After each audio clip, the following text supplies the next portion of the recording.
ta présentation de ce soir. Merci, Monsieur Christian. Merci Lucien pour ces mots très gentils. Merci aux organisateurs. Merci Agnès. Merci à la directrice exécutive de l'ICICPD. Merci vraiment. C'est un honneur pour moi de partager, d'échanger avec toutes toutes et tous les passionnés des ODD. Donc, comme Lucien l'a si bien dit, ma présentation portera sur voilà, sur les migrations un tout petit peu. C'est plus la diaspora. J'essaye de partager mon écran. Est-ce que là, vous voyez? Non, pas encore. Pas encore. OK. Je vais prendre la main. Partager. Et maintenant, c'est bon Oui, maintenant? ça peut. Vous voyez? Oui, ça peut. Bien sûr. OK. Déjà, deux choses avant de commencer. J'aurai une présentation là, voilà, avec le titre, comme vous avez pu le constater, Les migrants de la stigmatisation à la reconnaissance. Comment les diasporas peuvent contribuer davantage aux ODD. Mais ce que j'ai trouvé intéressant par rapport à cette thématique, c'est, je me suis demandé ce qui peut être intéressant de partager, parce que bon, euh, la littérature sur les ODD, on en connaît, on en fait tout le temps.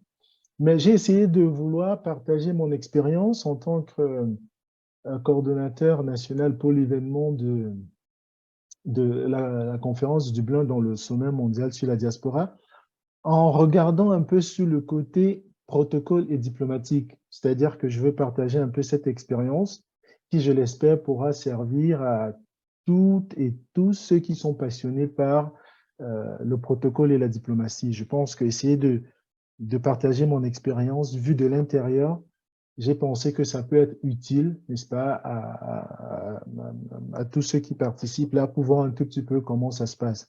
Donc, c'est par rapport à cela que je vais aborder ma présentation. Mais d'abord, j'aimerais juste brièvement évoquer le sujet, pourquoi de la stigmatisation à la reconnaissance. Donc, voilà, donc le premier point, c'est d'abord de clarifier un tout petit peu les définitions entre les migrants et les diasporas, l'impact de la COVID sur les migrants et puis le forum mondial de la diaspora.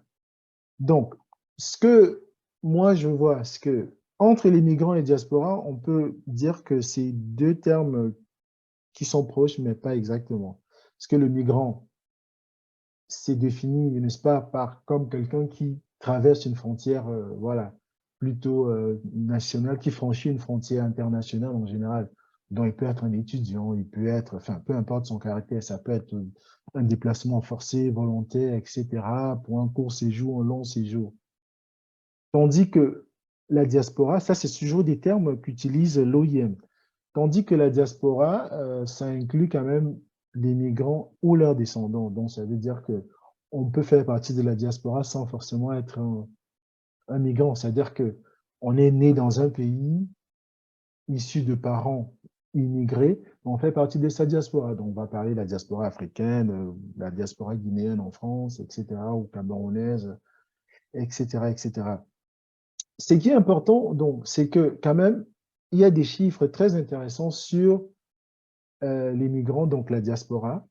C'est que ça concerne aujourd'hui les migrants, 272 millions d'individus dans le monde. Donc ça, c'est quand même énorme.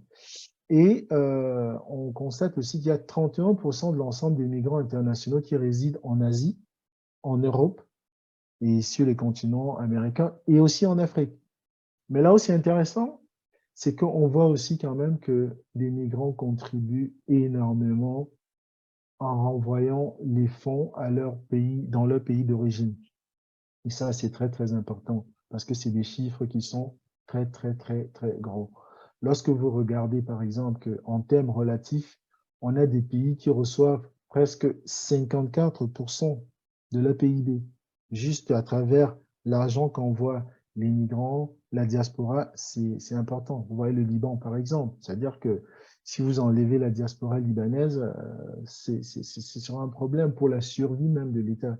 Donc, ça, c'est des chiffres que, bon, je trouve qu'ils sont intéressants, mais on va essayer de voir maintenant, on va essayer de conceptualiser cela. Il y a donc le Covid qui arrive, et donc le Covid a bouleversé un tout petit peu tout cela. On a des travailleurs qui étaient, comment dirais-je, on a eu deux types de travailleurs, deux types de migrants. Le migrant qu'on dirait précaire, c'est-à-dire celui qui a, voilà, qui travaille au noir, qui a une, enfin bref, qui a une situation un peu difficile. Et on s'est rendu compte maintenant qu'il y avait des travailleurs essentiels.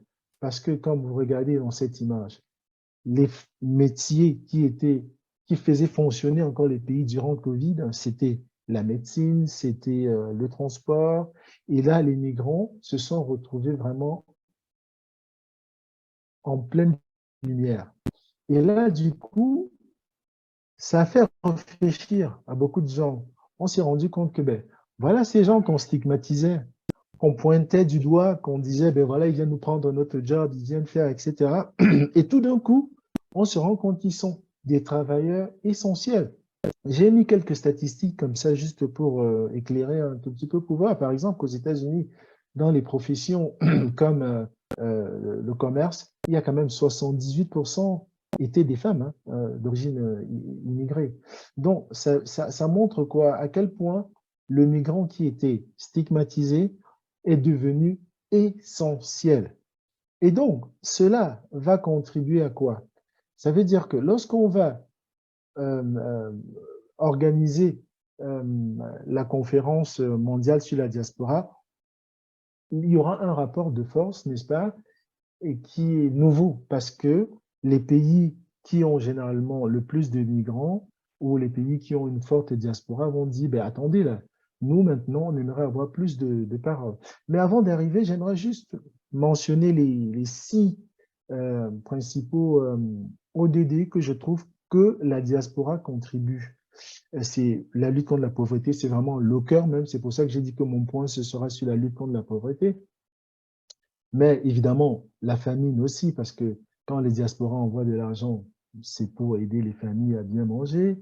C'est aussi la bonne santé, parce qu'on a vu que les diasporas construisent des dispensaires, payent des factures de médecine, des factures pour envoyer des enfants et des familles à l'hôpital, la bonne éducation, parce qu'on construit des écoles, l'égalité des sexes aussi, parce que quand vous envoyez des petites filles à l'école très jeunes, ça les invite, ça les évite des mariages précoces et donc ça leur donne plus d'autonomie. Donc ça, c'est important aussi. Et puis l'eau et l'assainissement, parce qu'on construit des ponts, enfin, des stations d'épuration, etc. Donc, la diaspora, en gros, contribue à ces 6 points, mais je pense que le point central, essentiel, c'est surtout le 1 contre la pauvreté.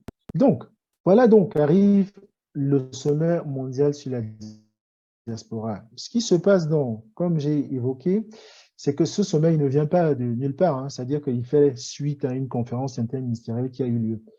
Donc, le sommet, en fait, il regroupe les gouvernements, la société civile, les intellectuels et les associations de la diaspora. Donc, le contexte, il est très simple. Comme je vous ai dit, il y a la pandémie du Covid qui a révélé que les diasporas, les étrangers qui étaient stigmatisés, en fait, sont pour beaucoup des travailleurs essentiels. Il y a eu la guerre en Ukraine. Qu'est-ce qui se passe avec la guerre en Ukraine? On s'est rendu compte qu'il y a eu tout d'un coup une surenchère de générosité. Tout le monde, tous les pays européens, surtout occidentaux, étaient prêts à accueillir les réfugiés venant d'Ukraine. Alors que, on se souvient qu'il y a quelques années auparavant, lorsqu'il y avait une vague de migrants venus de Syrie, les portes de l'Europe s'étaient fermées. Alors, les pays du Sud, maintenant, ils se disent, ben, attendez là, donc vous faites des différences entre migrants, il y a des bons migrants et des mauvais migrants quand ils viennent du Sud, et ils sont problématiques quand ils viennent du Nord. Donc ça, c'était le deuxième point. Donc il y avait une certaine défiance par rapport aussi à cette guerre. Et puis, il y avait aussi, sans oublier, le pacte mondial sur l'immigration qui a été adopté en 2018 et qui, justement, essayait de... En fait, ce n'est pas un document contraignant, mais beaucoup de pays en ont fait toute une histoire, alors que c'était juste une manière de prendre la migration un peu plus au sérieux en essayant d'apporter, de la réguler. Voilà. Donc, alors maintenant, pendant le sommet, donc il faut déjà voir qu'il y a les préparatifs. Donc, quand vous faites des préparatifs pour un tel sommet, le protocole, c'est très important parce que vous devez savoir quel pays vous invitez. Donc, il y avait des gouvernements qui étaient invités. Là, il y avait beaucoup de pays. Il y avait, je sais pas, une trentaine de pays. Donc, l'événement était hybride. Il était à la fois en présentiel avec Dublin, mais aussi la plupart des pays pouvaient suivre par Zoom, enfin voilà, par un mécanisme à distance. Donc, on prépare, on invite les pays, on essaye donc, c'est très important pour les diplomates et les spécialistes du protocole de balancer parce que vous n'allez pas inviter parfois certains pays qui ont des intérêts antagonistes. Vous devez faire très attention à la sélection des pays. Vous devez faire attention, par exemple, au protocole. Je me souviens, il y a le Fidji, le premier ministre du Fidji qui participait, mais en distanciel. Bon, Fidji, c'est quand même moins d'1 million d'habitants. Et vous avez la vice-présidente de Colombie. La Colombie, c'est 51 millions et demi. Donc, comment vous faites? Qui est plus grand, hein? Quand on commence le discours, on va dire quoi? Monsieur le Premier ministre ou Madame la vice-présidente. Donc, ça, c'est des choses qu'il faut faire très attention en termes de protocole. Euh, il y a donc des préparatifs qu'on essaie de mettre en place. Et il y a le plus important, parce que les invitations, vous savez comment ça se fait, c'est le gouvernement d'Irlande qui finance et l'OIM qui est en fait le partenaire. Donc, c'est les deux qui invitent, qui travaillent ensemble main dans la main, qui vont mettre une commission ad hoc pour préparer l'agenda, pour préparer euh, le draft, le plus important, le draft de la déclaration. Ça aussi, c'est un document qui est très, très important. Donc, il ne faudrait pas qu'il soit trop large. Il ne faudrait pas non plus qu'il soit trop spécifique. Pourquoi? Parce que les panélistes ou les participants, les gouvernements, etc., qui vont plancher là-dessus, ils vont un tout petit peu discuter, ben non, cette phrase est trop contraignante, etc., etc. Comme je vous ai expliqué, il y avait les pays du Sud qui avaient une volonté ferme vraiment d'avoir un document qui allait mettre l'accent sur l'importance des diasporas, surtout ceux venant du Sud. Et alors les pays du Nord qui vont essayer de nuancer un tout petit peu. Donc ça, c'était très important. Et donc, il fallait donc, pendant les négociations, gérer à ce qu'il y ait un temps de parole équitable. Donc, la conférence en elle-même a eu lieu à Dublin. C'était très intéressant. On a eu beaucoup de feedback parce qu'il y a eu, comme je vous ai dit en amont, un travail de préparation avec la société civile et les gouvernements. Il y a eu beaucoup d'input et donc les documents ont été concentrés, qui ont été filtrés, etc. Et il y a eu une déclaration qui a été adoptée. Et la déclaration, elle était très intéressante parce qu'il y a un point sur la déclaration qui m'a beaucoup marqué et que j'aimerais lire. Et ça montre un tout petit peu comment est-ce que les pays du Sud ont essayé de faire pression. La déclaration, enfin, un paragraphe de la déclaration dit ceci. Il faudrait renforcer la protection et la préservation des droits de l'accès à la santé et à l'éducation, de la sécurité et du bien-être des migrants et des diasporas, notamment en luttant contre toutes les formes de discrimination, y compris sociale, économique et culturelle, en combattant des préjugés, la xénophobie et le racisme, et en renforçant le rôle et les capacités des services consulaires pour soutenir et favoriser l'élévation de nos diasporas, en particulier leurs membres les plus vulnérables, quel que soit leur statut migratoire, en reconnaissant leurs besoins et leur potentiel de contribution au développement. Donc, en gros, pour conclure, je dirais que les diasporas et les migrants contribuent de manière inéluctable aux objectifs aux ODD. Pourquoi? Parce que leur différent envoi est généralement supérieur à l'aide publique au développement et que même si au niveau macroéconomique, on ne peut pas voir l'impact, mais de manière indéniable, ça contribue à améliorer le niveau de vie des populations. Et comme j'ai mentionné, les 6 ODD euh, qui sont généralement les plus visibles. Ensuite, la crise du Covid a montré donc il y avait vraiment deux types de migrants. Donc, ceux qui vivent dans la précarité et qui sont vulnérables au moindre choc, et ceux qui sont indispensables, voire incontournables pour le bon fonctionnement de l'économie et des services. Et donc, la déclaration de Dublin, donc, fort de ce constat, a donc pu essayer, pas de faire pression, mais de mettre en exergue ce côté positif de la diaspora.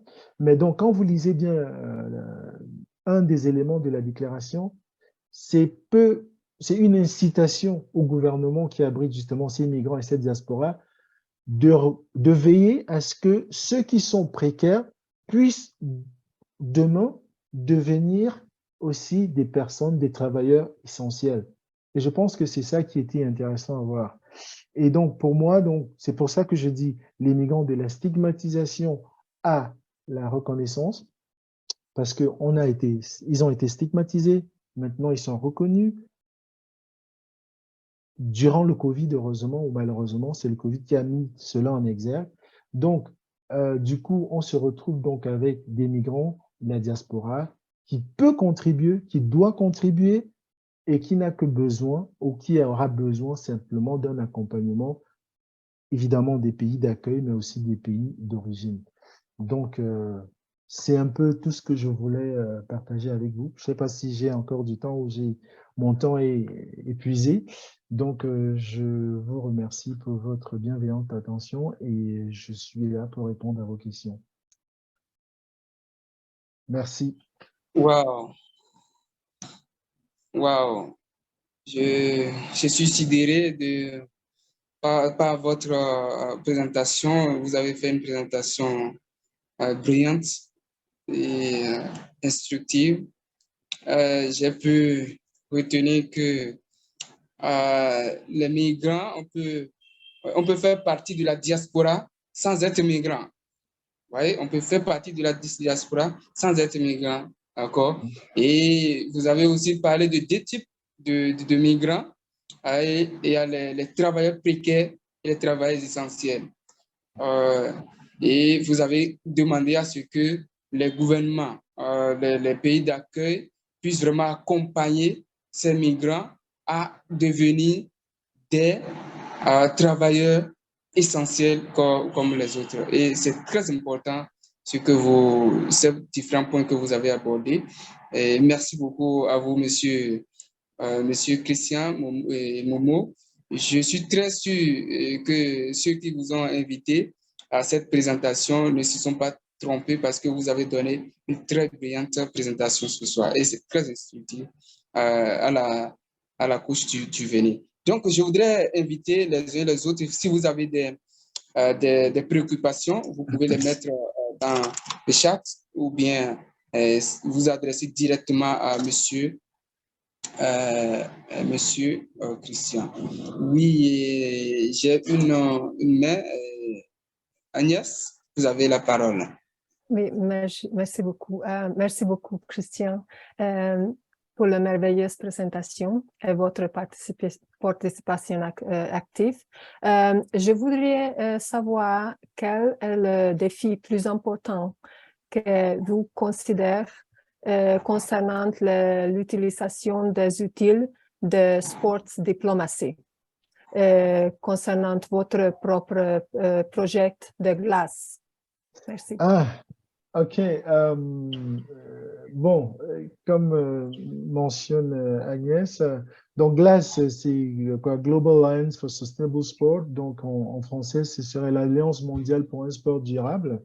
Donc, on est basé à Lausanne, c'est que la capitale olympique, donc c'est la capitale du sport. Vous avez pratiquement toutes les fédérations mondiales qui sont basées à Lausanne ou alors un peu à Zurich et puis à Nyon et enfin, le canton de Vaud en général.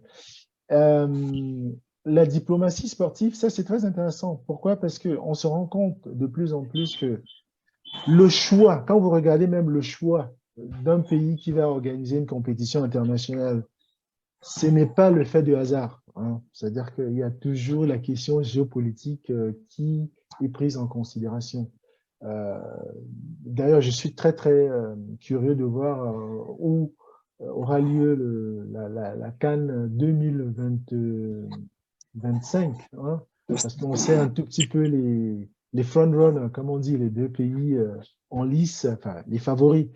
Donc, le sport, moi, je pense que le sport contribue, comment dirais-je, à un agenda diplomatique très important parce que ça favorise quand même l'amitié, ça favorise le rapprochement et du coup, on peut utiliser le sport vraiment comme instrument de paix. C'est ce que nous, on essaye de faire et de développement aussi. Parce que je pense que là où il y a la paix, le développement, eh bien forcément, on peut, on peut facilement atteindre les ODD. Moi, c'est ce que je pense. Parce que vous avez vu un peu comment le Qatar a fait des progrès hein, dans plusieurs domaines grâce à l'organisation de la Coupe du Monde. Évidemment, il y en a qui vont dire c'est pas suffisant, c'est pas suffisant, c'est ceci. Mais comme on dit, Paris ne s'est pas fait en un jour. C'est ce qu'ils ont fait. Je pense qu'ils sont sur une bonne voie. Et je pense que si on a des événements sportifs comme cela, on choisit des endroits où on pense qu'on peut apporter quelque chose, échanger, partager, je pense que c'est tant mieux. Donc pour moi, le sport est un instrument euh, au service de la paix et du développement.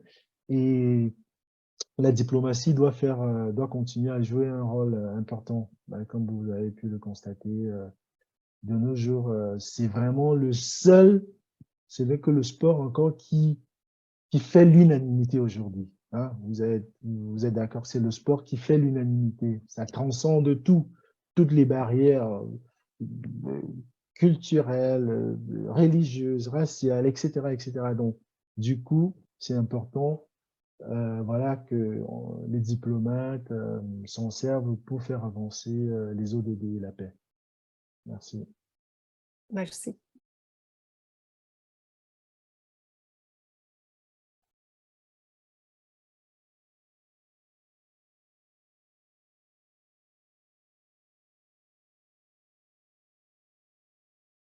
Lucien, activation. Merci et nous allons